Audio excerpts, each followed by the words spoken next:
Hello, and thank you for joining us. This is No Soundbites Allowed, and I am your host, Michael Voss, Dragon of the Southern Tier. I'm happy to be here with you today. Today, we're going to be talking about something that's applicable to the breaking news. Information that came out about the Buffalo, Minnesota shooting that happened today, February 9th, approximately 3 hours ago at about 2 p.m. Eastern Standard Time. Now, we're going to be taking a very different type of look on this than you'll see in almost all of the major news media and even most of the commentators online. We're going to be looking at how does this shooting affect or is affected by the gun control laws being proposed in 2021 on a federal level and also in a state level as an example. We hope to see what is the exchange that we are being offered, what we're giving up, or rather, what are we gaining for the exchange of our Second Amendment rights and the promise of protection? Is that real? Does it have an impact? Now, before we get to that, I do want to mention that if this is the first time that you're on the channel, we do long-form political commentary. And every Sunday at 2:30 p.m. Eastern Standard Time, we do a live stream with you. We go on to YouTube, Facebook, Twitter to take your chats, your calls, your messages, speaking to us about the issues of the day and what you think about that from around the world. And we invite you to join us every Sunday, as long as the internet overlords allow, every Sunday at 2:30 p.m. to join us in that live stream. So let's go to the point of the fact at the moment. What happened? Let's deal with the facts first, and then we'll apply the potential gun control laws and see if that would have influenced this at all. It's an honest, direct, we're going to do it with you here so you can see how this is all affecting you. So first of all, let's go to what we saw, and this is from Twitter, as you can see, approximately 3 hours ago. There were reports of multiple people being critically injured at a health clinic in Buffalo, Minnesota. It was at the Allina Health Clinic in Buffalo, Minnesota, a city of about 15,000 people, located about 40 miles north of, I believe it's north of Minneapolis. Northwest. It's 40 miles northwest of Minneapolis. Okay. And so that's the initial report that came out. Shortly after that, we saw that NBC News came out with their initial statements on this. Now, the important thing to be looking at this is, besides the fact that at the time, which was about 3:20 p.m., there was an active shooter, came out at 2:12 p.m. and updated at 3:20 p.m. There was an active shooter incident where multiple individuals, actually 5 individuals, were injured. No one was killed, and a suspect was taken into custody, believed to be the shooter. There was, at the time, an indication that improvised explosives, basically homemade bombs, were found on the scene and at a hotel. And at the moment, it was very early in. No one had a clear understanding of what had happened. A little bit later, ABC News came out with their report. This was at 4:17 p.m. And this statement was filling in some more of the gaps, that the individual, the shooter, was identified as a Greg Paul Ulrich, who was 67 years old, and he is known to the Buffalo police. He had several incidents with the Buffalo police, and that there was, again, a belief that there were improvised explosive devices on the scene at the health center, as well as at a hotel nearby. We then go on, and we see that when looking back into the past on this, as reported, and we can see this by the Monticello Times on February 9th, 2021, they reported, or this is a report from December 3rd, 2018, and it shows that Gregory Paul Ulrich, 65, of Buffalo, was Gregory Paul Ulrich, 65 of Buffalo, was arrested on charges of violating a restraining order for harassment. So that's very important. We're going to get to that. But also, according to further reports, including that of USA Today, which is the most recent statement that has been made, this came out at it was initially published at 1:17 p.m. Eastern Standard Time, updated at 4:56 p.m. Eastern Standard Time. It is currently 5:39. We see that 5 individuals were confirmed to have been injured. No one was killed. Again, confirming that Greg Ulrich was the individual that was arrested on the charges of committing the shooting, that he is known and has a history going back to 2003 with the Buffalo Police Department. That a suspicious package was found in the lobby. It is believed that this device had been, that there were, and I quote here, there may have been an explosion inside the facility prior to officers arriving on the scene, but that is still not clear. Some improvised explosive devices were found at the Super 8 Motel 3 miles away from the medical center. And so that is also something that is being updated as we speak. The one thing that's very important to note here is in none of the news that has been reported does it indicate what firearm was used. Now, this is important, and this is a bit of conjecture, but what we have noticed every time that the news media talks about these kind of shootings, if there was a rifle being used, it is immediately labeled each and every time as an assault weapon, whether that is correct or not. Whether it's a shotgun or a rifle, it is always labeled as an assault weapon first. And that is incorrect, because they're actually semi-automatic rifles almost always. But again, that is not being indicated here, which means that we are led to believe that a handgun or multiple handguns were used in this incident, besides a improvised firearm. All of this is being said for a very specific reason, because we're going to apply the 2021 gun control laws on this situation. We know what the facts are, as I have just reported and shown to you from the national news media, local news media, telling us what happened. So let's understand, if we applied the 2021 gun control laws, would you be safer? Would Democrats have been able to provide more protection for the people in Minnesota than what previously existed, or what currently exists? Let's find out. Now, one of the first things to find out is, is there any way that he would have been restricted or stopped? Greg Paul Ulrich, does he have a right to have a firearm? Is this illegal? Well, going to the Minnesota Uniform Firearm Application, we look over this, and this is going to be very clear, because the restrictions that anyone who is found on this list is not eligible to have a handgun, a semi-automatic military-style assault weapon, or any other firearm. It is clear. Individuals with restrictions shall not be entitled to possess a pistol or any other firearm. That is a fact. There is a restriction. Now, it's very important, because we see that in here, one of the key statements, and I just had it highlighted, is, I have not been convicted in any court of a misdemeanor crime or domestic violence as defined in 18 U.S. Code Section 922G9. Federal law prohibits the possession of a firearm for anyone convicted of any court of a qualified misdemeanor crime of domestic violence. Going back to what we know in the news, there is a violation of harassment of a restraining order. We don't know if or I was not able to find if this individual had actually been convicted of domestic violence.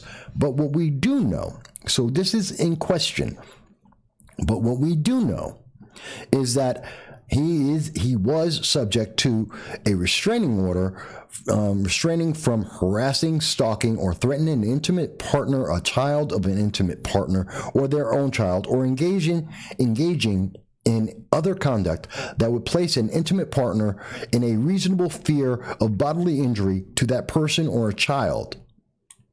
Okay? Includes finding that I represent a credible threat to the physical safety of an intimate partner or child, or by its terms explicitly prohibits the use, attempted use, or threatens use of physical force against any intimate partner or child that would reasonably be expected to cause bodily harm.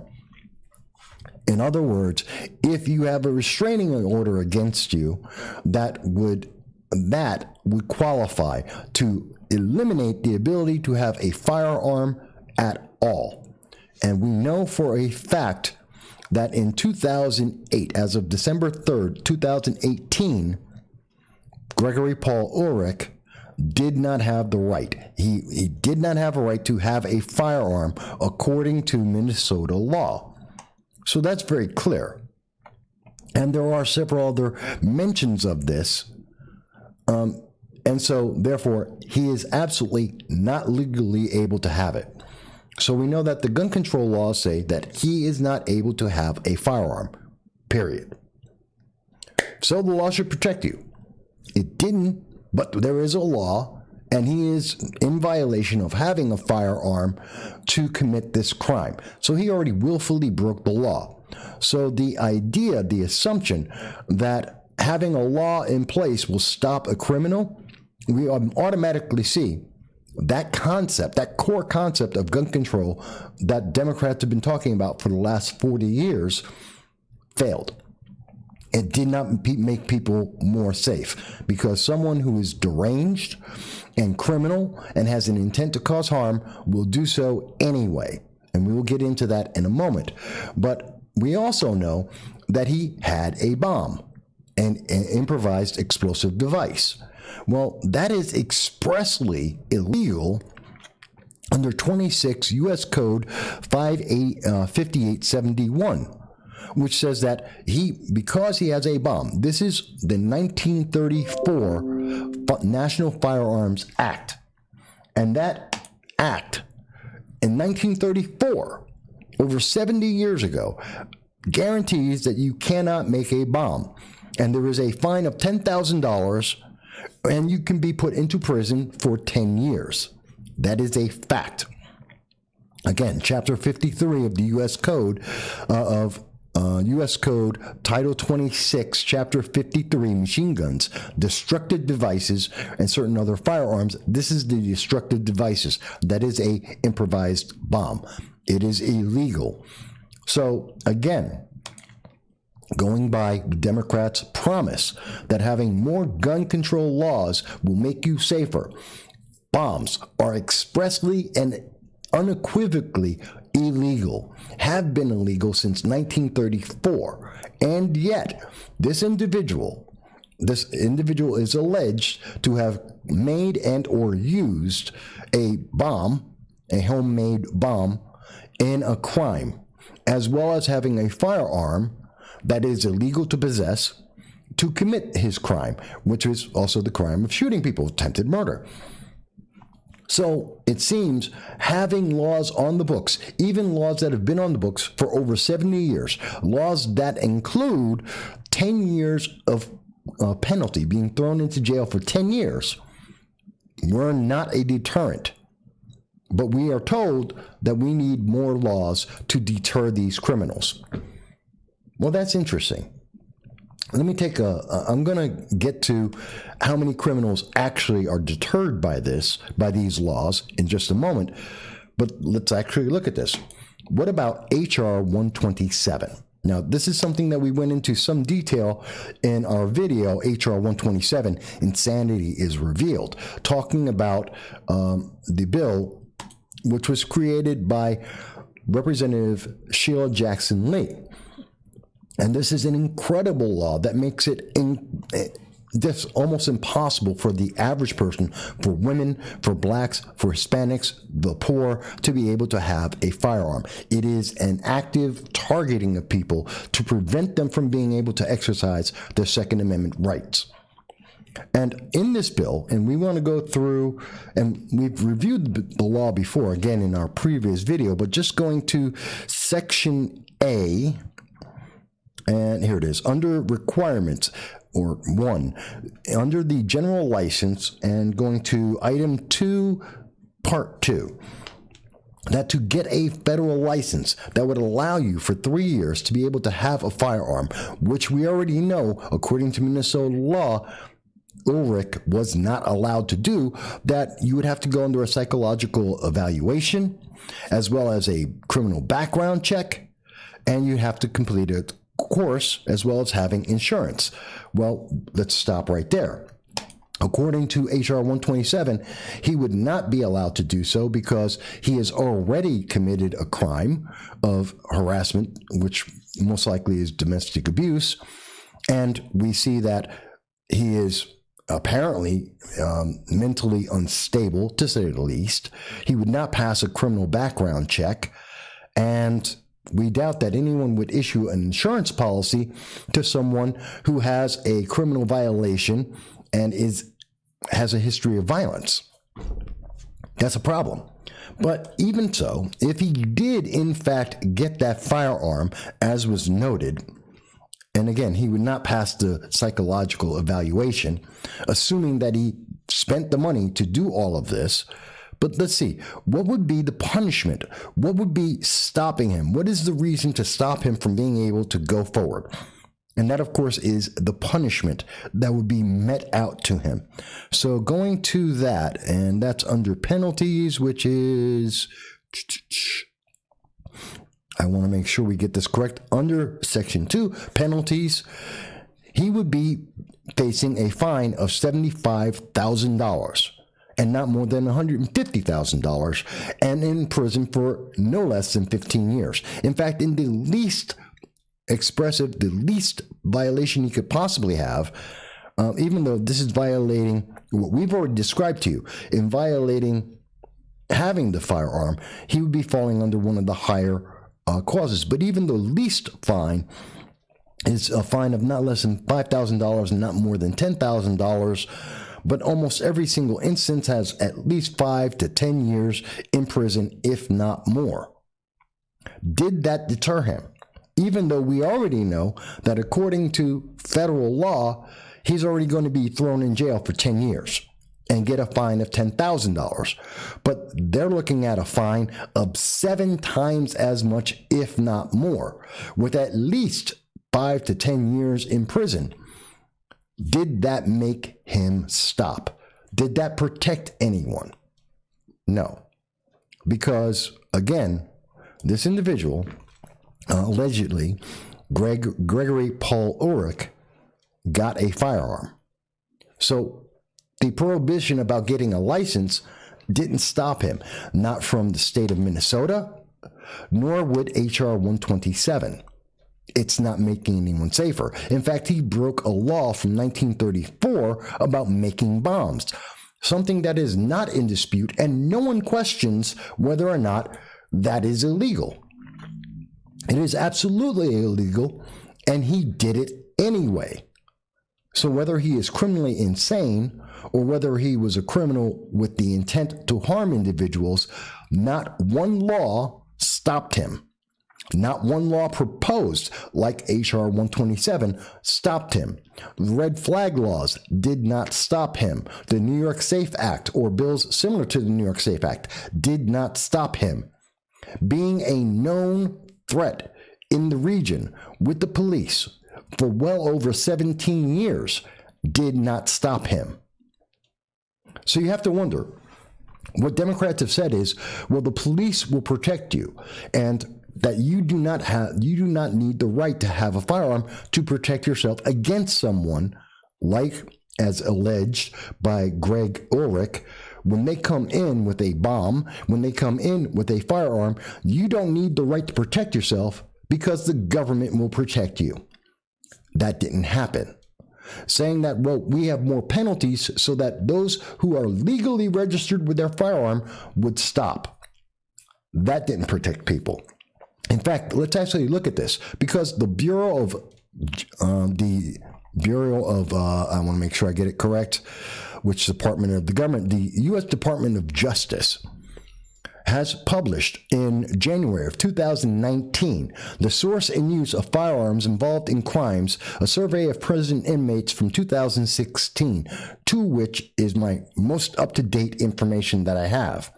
About 1 in 5 state and federal prisoners who possess a firearm during their offense obtained it where the intent was to use it during a crime.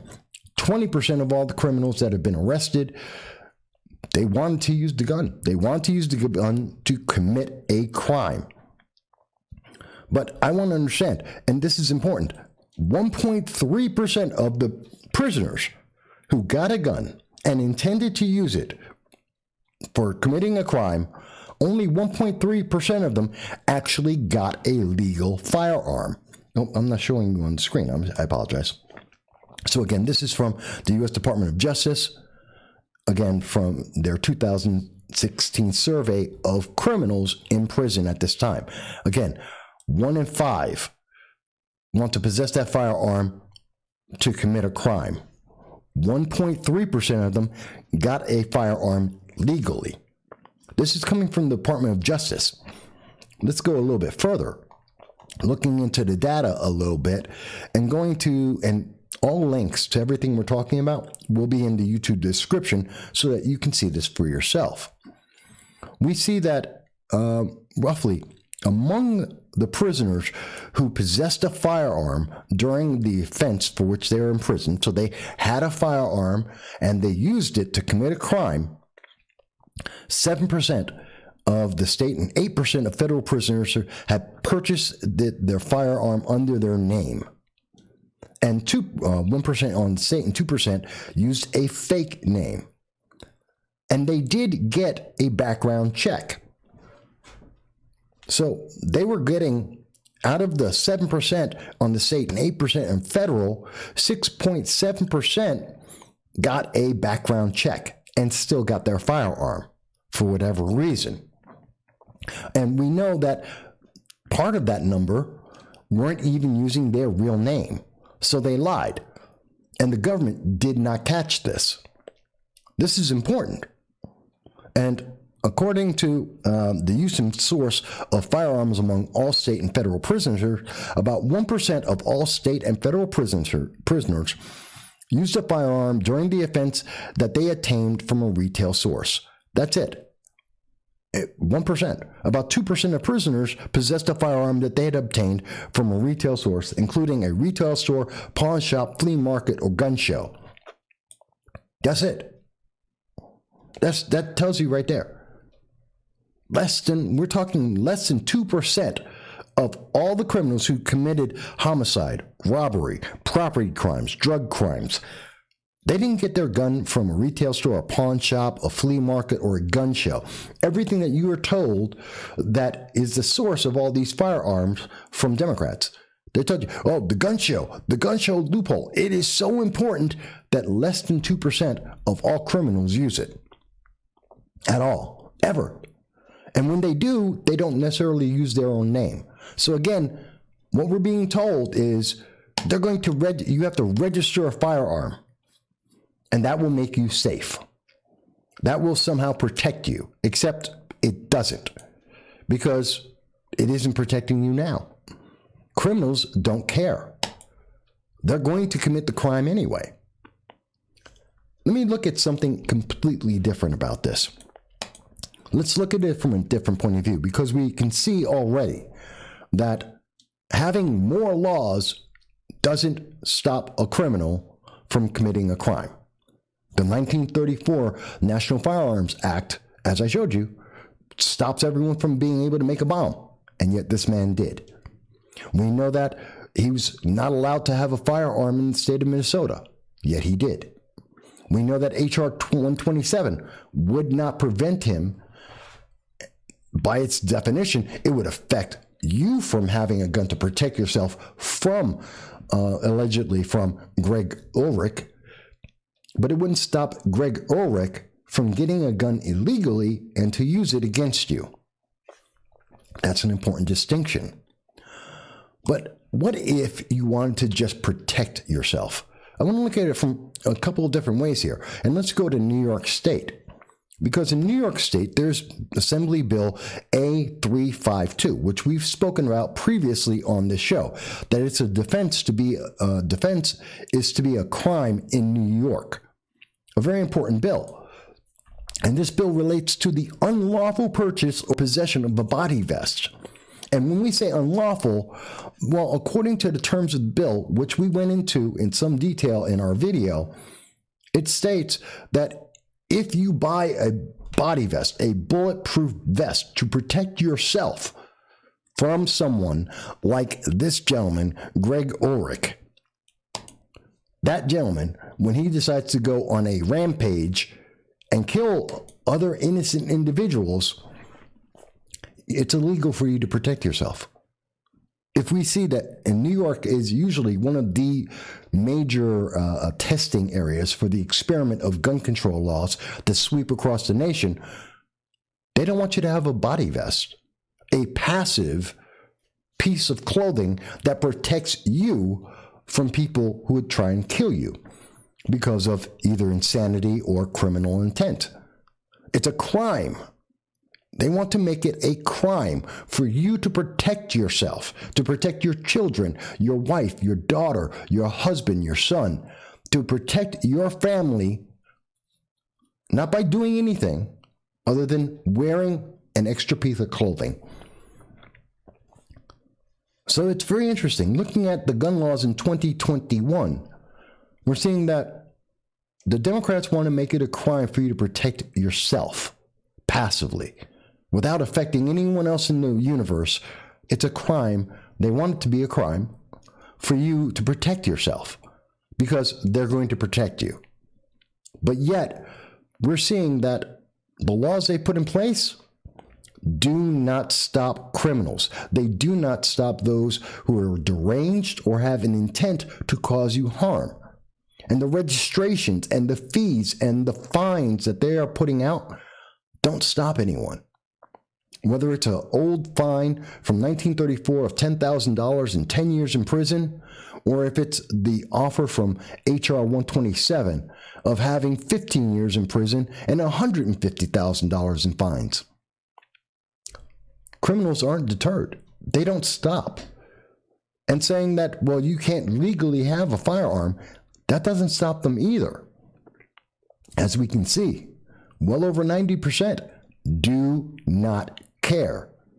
They're not looking to register their firearms. They don't care about whether they get them legally or not. They want to commit a crime, and they get the firearms illegally to commit the crimes. With that being said, I have to ask a very simple question of all the Democrats and those who hate the Second Amendment.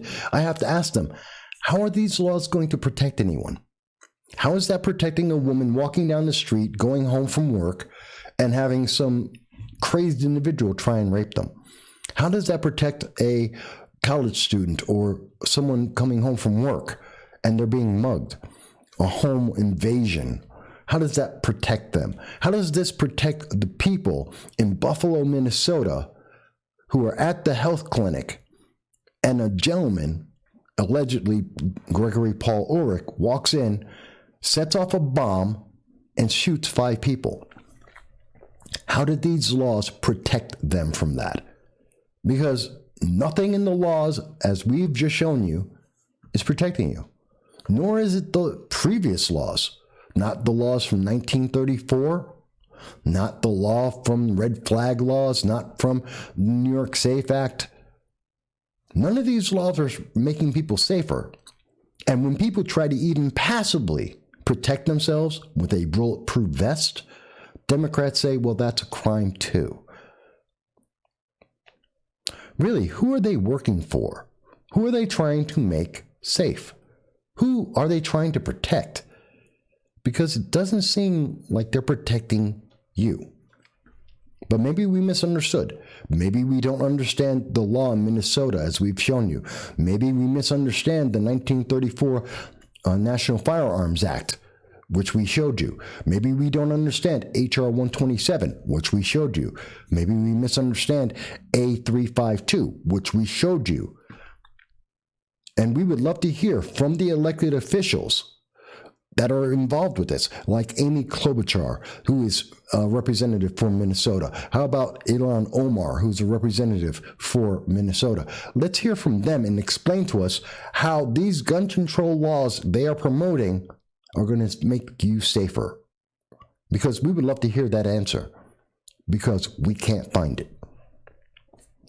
But we do look forward to seeing you again on Sunday. Now, if this has been informative, if it has been interesting to you, please do like it, do share, and of course, do comment and let us know what you think about this. Most of all, do subscribe. It does help us to spread the word, to have more of a conversation amongst others in America and around the world to try and understand what are the solutions to the questions that face us all. We thank you for taking time to be with us today, and we hope you're going to be well.